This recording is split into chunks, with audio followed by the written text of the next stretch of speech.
y que me gustaría saber su opinión, es ¿por qué cree usted que el gobierno no lo hace?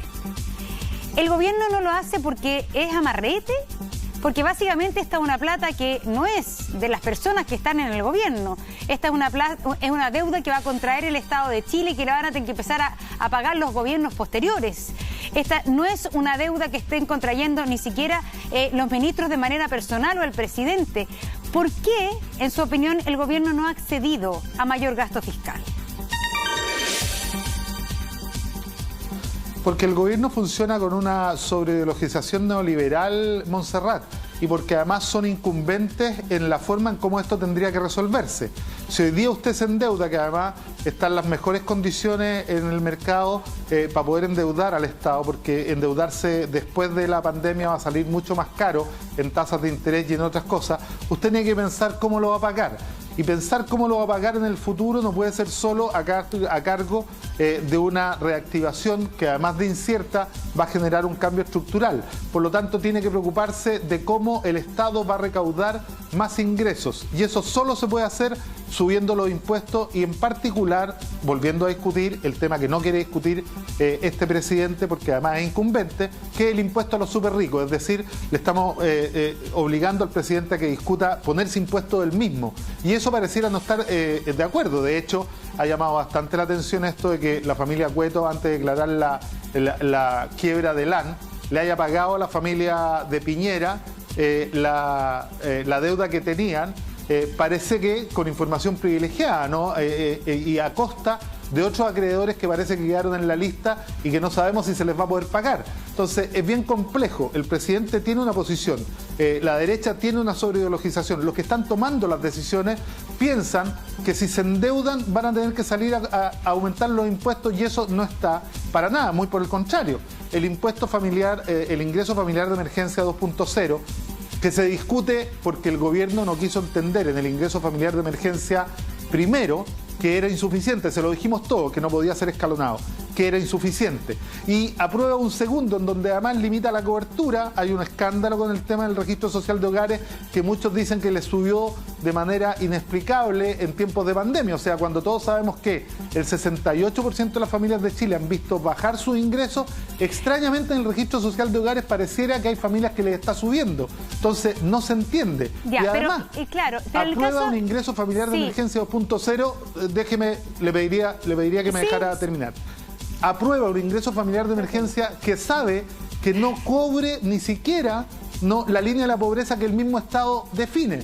Entonces, para hacer más gasto, tiene que pensar de dónde lo va a recuperar. Y no hay otra que no sea cobrando más impuestos, y eso no lo va a hacer la derecha en Chile. Y cuando yo lo interrumpo es porque hay cosas que me llaman la atención y que es interesante ahondar en ellas, porque usted dice varias ideas y me interesa justamente profundizar en ellas. Entonces, y por eso le pregunto, ¿usted cree, por ejemplo, que el ministro Briones, que es el que ha sido también reticente a este endeudamiento fiscal, lo hace por una convicción ideológica, lo hace para defender a los sectores más ricos del país que eventualmente van a tener que pagar más impuestos? ¿Usted cree que por eso el ministro Briones ha sido muy cauto en el tema de ir soltando la billetera y disponiéndose a endeudar más al Estado chileno? Así es, así lo creo. De hecho, todos los economistas que están en el lado opuesto a Briones hoy día, que no son solo economistas de izquierda, son economistas de centro, economistas demócratas cristianos, incluso economistas de centro derecha, están todos diciéndole salgan a endeudarse ahora. El exministro Ezaguirre, el exministro Valdés, dicen este es el minuto para hacer un mayor esfuerzo fiscal. Cuando usted compara los esfuerzos fiscales chilenos con el resto, algunos están por sobre el 20%, nosotros no estamos llegando ni siquiera al 8%. Entonces, cuando ustedes mismos me preguntan, ¿qué hacemos con la clase media? Bueno, la plata tiene que salir de algún lugar. Y si la plata tiene que salir de algún lugar, el Estado, por ejemplo, hoy día acaba de aprobarse este gobierno una línea de sobregiro de 23.000 millones de dólares con el Fondo Monetario Internacional. Una línea de sobregiro es un préstamo que usted puede ocupar, pero tiene que saber cómo lo va a pagar. La discusión que no quieren dar es cómo lo vamos a pagar, pero efectivamente esa plata está disponible para poder salir a apoyar a las familias que hoy día han visto mermar sus ingresos, que lo están pasando mal y que tienen que por lo mismo seguir saliendo y no podemos controlar la pandemia. Entonces yo creo que aquí, vuelvo a decirlo, por cuidar la economía están matando la economía. Porque si se tomaran medidas más drásticas hoy día, si se apoyara más a las familias hoy día, si se apoyara más a las mujeres, mire la discusión que para mí me parece absolutamente absurda del postnatal de emergencia, ¿no? Podríamos salir de la pandemia mucho más rápido si la contenemos y reabrir la economía. Pero esto, como lo está administrando el gobierno, podría alargarnos hasta fin de año el problema que tenemos. Alcalde, pero otra cosa es con guitarra. ¿Qué lo que haría usted con la clase media hoy día? ¿Cómo la ayudaría?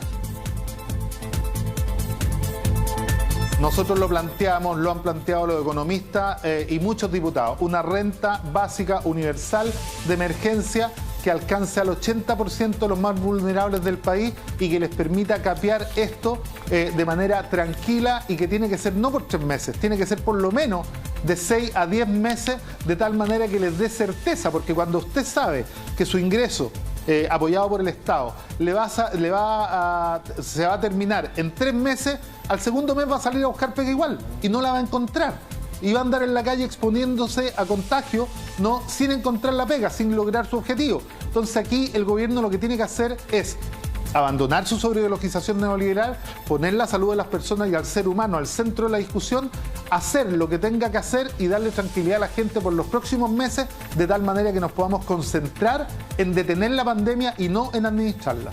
Oiga, alcalde, se había limitado la reelección de los alcaldes de Chile, ¿no es cierto?, a 3 periodos, pero parece que hay un salvavidas ahora. Al parecer, muchos alcaldes alegaron, fueron al gobierno y parece que no correría. Al parecer, mandaría un veto presidencial, ¿no es cierto?, el Ejecutivo, para que pudieran estar una elección más muchos de los alcaldes de hoy día. ¿Qué le parece a usted? ¿Eso concuerda? Yo lamento mucho que el gobierno esté tomando decisiones a la medida de la UDI y de Renovación Nacional, que son los partidos más perjudicados por una decisión que los mismos parlamentarios tomaron, absolutamente conscientes del impacto que tenía. Esto es una utilización política de una facultad presidencial que debiera ocuparse para el bienestar de todos los chilenos. Por lo tanto, me parece un error garrafal que una vez más muestra que esto de la separación de los poderes... Alcalde, disculpe que lo interrumpa, pero está parejito, está parejito UDI, RN, PS, DC y otros alcaldes independientes. Sí, está. No es tan... El alcalde del Bosque, Pudahuel, son... Pero hay partidos... A ver. No solo hacer esa salvedad. Está bien, hay 100 alcaldes, la mayoría de ellos son efectivamente de los partidos del gobierno. Lean cualquier lista que ya fue pública y efectivamente hay una mayoría bastante significativa que son alcaldes del gobierno. Entonces, a mí me llama la atención que efectivamente perdamos tiempo y plata del Parlamento y de todo, hagamos un proceso que cuesta meses tomar un acuerdo y efectivamente después de que se tome un acuerdo con plena conciencia de los impactos que este genere, salvo que a mí me vengan a decir ahora los parlamentarios que lo están pidiendo y el gobierno que no sabían y que no se dieron cuenta del impacto que tenía. Bueno, hay partidos que no estamos de acuerdo con eso y hay alcaldes también que no están de acuerdo con eso y yo creo que aquí se tiene que respetar la regla de la democracia. La democracia, cuando usted lanza una ley al Parlamento, se discute y se aprueba, salvo que entre comillas sea inconstitucional, debiera respetarse la división de poderes, pero aquí parece que el presidente cree que los intereses de él y de sus partidos están por sobre los intereses de los demás. Yo, mire, la verdad es que creo que aquí hay 2 temas que hay que tratar. Primero, lo que dice hoy día la gente, lo que dice hoy día el sentido común. Y yo creo que es muy bueno que se haya efectivamente limitado la reelección.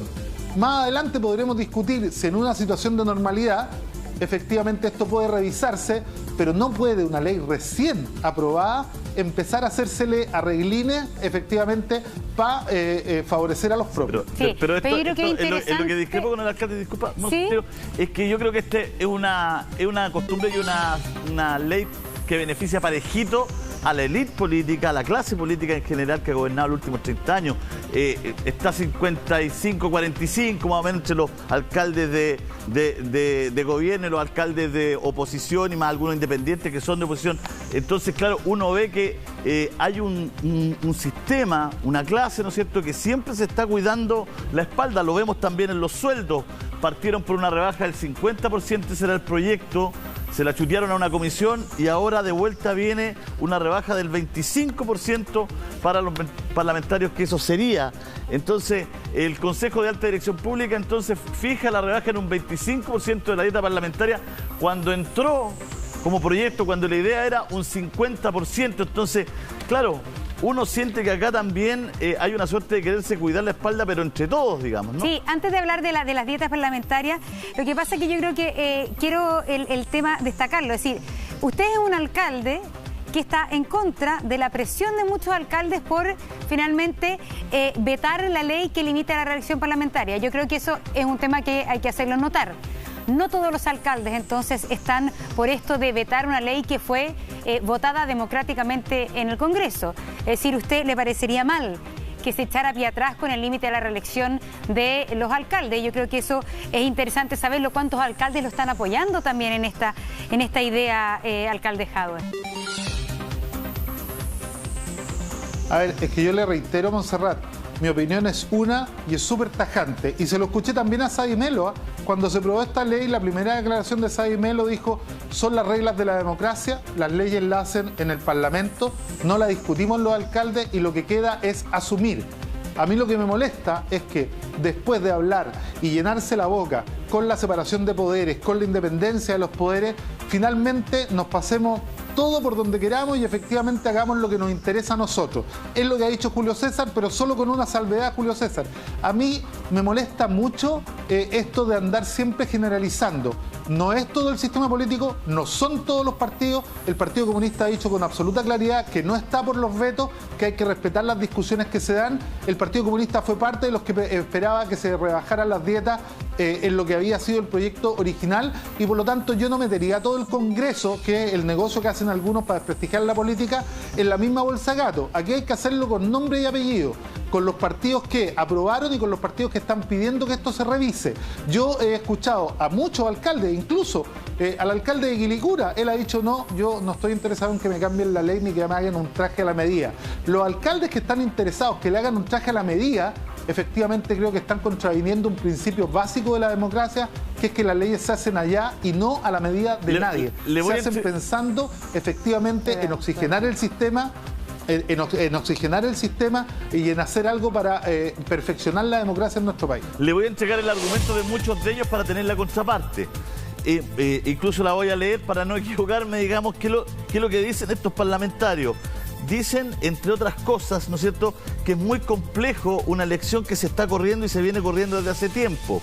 Por lo tanto, no sería unas elecciones en condiciones normales. Y por eso ellos pedirían un periodo más. Muchos de ellos dicen: no es que queremos que cambie la ley o la ley sea distinta, sino que en esta ocasión, por la pandemia que no sabemos cuándo va a acabar, ni cómo va a ser todo el proceso, ¿no es cierto?, y todas las situaciones de cambio que se han vivido en las municipalidades, tener un periodo más y de ahí que se ejecute la ley. Ese es el argumento que dan ellos. ¿Qué les parece? A mí me parece que no corre el argumento, porque es pidiendo un traje a la medida. Yo la pregunta que hago es: todos esos alcaldes y todos los parlamentarios que hoy día están pensando en esto, ¿no lo sabían cuando legislaron? Los que son parte de los mismos partidos que aprobaron esto, ¿no pudieron llamar a sus parlamentarios para advertirles cuando esto se estaba discutiendo de manera pública? ¿No pudieron anticipar este escenario? Son tan malos alcaldes y parlamentarios y políticos que efectivamente esperaron que esto fuera un hecho consumado para estudiar y medir las consecuencias. A mí me parece que es poco responsable y que es jugar, ¿sabe con qué? Con una cosa que es esencial: los recursos públicos. Horas y horas invertidas en discusión de una Cámara a la otra, a la comisión mixta, pagando sueldos que son bastante importantes, ¿no? A todos los parlamentarios, para que una vez que se hace todo ese gasto en perfeccionar la democracia, de acuerdo de ello, yo ni siquiera estoy dando la opinión personal que tengo. Yo quiero que le expliquemos a Chile cómo vamos a sustentar que 6 meses de discusión pagada con la plata de todos los chilenos quede en nada porque algunos están pidiendo un traje a la medida de unos pocos. Yo creo que no es correcto, ¿no? Pero además el sentido de limitar la reelección parlamentaria y el alcalde... Y le quiero decir, y quiero hacer una observación muy precisa y muy corta. También hay alcaldes del PC que están afectados por esta medida. Y así todo el PC no ha salido a defender los cupos de su alcalde. Ya, me gustó que me interrumpiera. Alcalde, pero lo que yo le preguntaba es que el sentido de esta ley de limitar la reelección tiene que ver con la necesidad de renovar la política, de no apernarse en los puestos y en los cargos públicos, porque esto tiene una serie de consecuencias que son largas. El tema es por qué los alcaldes, según el posible veto del gobierno, van a tener un estándar distinto que diputados y que senadores. ¿Por qué se le va a limitar el periodo de reelección a diputados y a senadores y no los alcaldes? Si finalmente es la misma situación. Es lo mismo que planteo yo, estoy plenamente de acuerdo con usted, Montserrat. Imagínense, estamos de acuerdo los dos. Imagínense que esto pase en televisión en un tema tan relevante como esto. Con una sola salvedad, los parlamentarios van a poder optar, los que son diputados, a ser senadores. Es decir, van a poder optar dentro del Parlamento a un cargo distinto. Quizá a mí lo que me hubiese gustado que la ley contemplara es que un alcalde pudiera cambiarse de comuna, efectivamente, para ser alcalde, porque yo entiendo que el incumbente se ve privilegiado en la zona donde tiene el cargo, claro, ¿no? Y quizá eso yo podría aceptar, pero que se discutiera en un futuro, pero que no se cambien las condiciones ahora. Efectivamente aquí hay que respetar los procesos, hay que respetar la democracia, hay que respetar la institucionalidad. Pero eso no está cerrado. No está cerrado, porque cambiarse de comuna es la opción que miran los alcaldes a la interpretación del límite de la reelección. Parece ser que, dejando el veto fuera, hoy día la ley podría dar el espacio, por cómo está redactada, para que los alcaldes pudieran cambiar de comuna y ir a una tercera o cuarta reelección. ¿Qué le parece?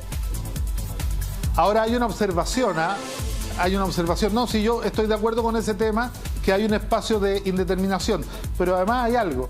Si alguien piensa que el objetivo de esto es oxigenar la política y renovar a los actores, yo quiero decirles que esto es bien probable que no pase. Ayer vi unas declaraciones de Patricio Melero diciendo que está pensando en postularse alcalde. Por lo tanto, aquí también podría darse, porque yo creo que la renovación de la política es una responsabilidad de las directivas de los partidos y de la ciudadanía, ¿no? Porque es la ciudadanía la que escoge. O sea, si hay algún dirigente o político corrupto que siga en algún lugar, es porque la gente lo escoge y ahí está la principal responsabilidad. Y lo segundo, los partidos que toman las decisiones de quién son sus alcaldes. Entonces, cuidado, que esto también podría derivar en un jueguito de las sillitas musicales y parlamentarios que llevan 20 años viviendo del Estado, algunos como por ejemplo la señora Hoffman, que el otro día decía que no quería que subieran el ingreso familiar de emergencia porque no quiere que la gente se acostumbre a depender del Estado. Bueno, veamos cuántos años lleva ella viviendo del Estado y con qué sueldo para hacer la declaración que hizo. Entonces, cuidado, que la oxigenación de la política y la renovación de los liderazgos los define la ciudadanía, pero para no enredar los define también los partidos. Pero para no enredar a la gente, porque ya estamos, para que entienda, hoy día con esta ley, un diputado sí puede ser candidato a alcalde y un alcalde puede ser candidato a diputado. Hay algunas inhabilidades que tienen que ver con los tiempos que deben renunciar para poder ser, claro, que a mí también me parece bastante antidemocrático, ha sido un problema. Porque la estructura política chilena, los únicos cargos que están protegidos por ley con una renuncia anticipada son los parlamentarios. Mire qué extraño, los cargos de quienes hacen las leyes. Sí, por eso le decía, pero, por ejemplo, usted, si cumple su tercer periodo, ¿podría después ser diputado por esa zona? ¿Tendría ese acceso, digamos? Yo podría ser, pero créame que no es el Parlamento un lugar donde me gustaría desarrollarme ni profesional ni políticamente. Ya, pero usted lo vamos a anotar acá. Sí, se dice mucha. Pero una cosa es lo que usted no pretenda y no quiera, pero la otra cosa es restringir la posibilidad. Es decir, también puede ser que tenga legítima posibilidad una persona que ha sido alcalde 2 periodos a querer ser parlamentario. Quizás poner tantas restricciones también puede ser, es decir, yo creo que tantas restricciones, lo que sí creo que puede cambiar es las condiciones. Muchas veces personas que han sido juzgadas y han cumplido cierto periodo por delitos que tienen que ver con corrupción, con tráfico de influencias, quedan después de un tiempo habilitadas para un cargo público. Eso quizás yo creo que uno se puede conversar, pero limitarle el derecho a una persona que ha sido parlamentaria a querer ser alcalde, si es que sale elegido por la gente, ¿usted estaría de acuerdo con limitarlo? No, para nada. Es más, yo le agradezco la pregunta a Montserrat, porque yo hice una consideración. Hoy día esto es lo que demanda la ciudadanía y nosotros nos debemos a la ciudadanía que nos elige y que nos mandata. Pero si usted me pregunta en el nivel teórico, ¿no? Yo no soy partidario de ponerle límite a la democracia con el pretexto de cuidar la democracia. Claro, lo que pasa es que lo que uno ve aquí... O sea, yo no soy partidario jamás de decirle a alguien que no puede escoger, ¿no?, a quien quiere escoger. Eso es ponerle límite a la democracia con el pretexto de cuidar la democracia, y yo creo que esa discusión está en la responsabilidad que tampoco puede escoger a cualquiera, pues, alcalde. La propia... Tampoco puede... pero ¿sabe qué? En esta comuna, en este distrito, escúcheme, por favor, lo estoy escuchando. En este distrito, la gente de este distrito escogió en 2 oportunidades a una diputada que tuvo que devolver plata para no enfrentar un juicio, y lo seguía eligiendo la gente, porque nunca fue condenada. Yo creo que ahí la responsabilidad fundamental está en la ciudadanía. Si la ciudadanía es capaz de elegir a alguien que fue acusado de defraudar un banco completo para presidente de la República, eso es un problema de la ciudadanía. No, yo creo que efectivamente la democracia es la democracia. Sí, pero y que efectivamente la voluntad popular debe siempre defenderse. Alcalde, lo que le estoy poniendo yo en la mesa es otra cosa. Es que por mucho tiempo la gente ha tenido que elegir entre A, B o C, de los mismos de siempre. La gente se ve impuesta frente a... Y eso bajó incluso el nivel de participación ciudadana.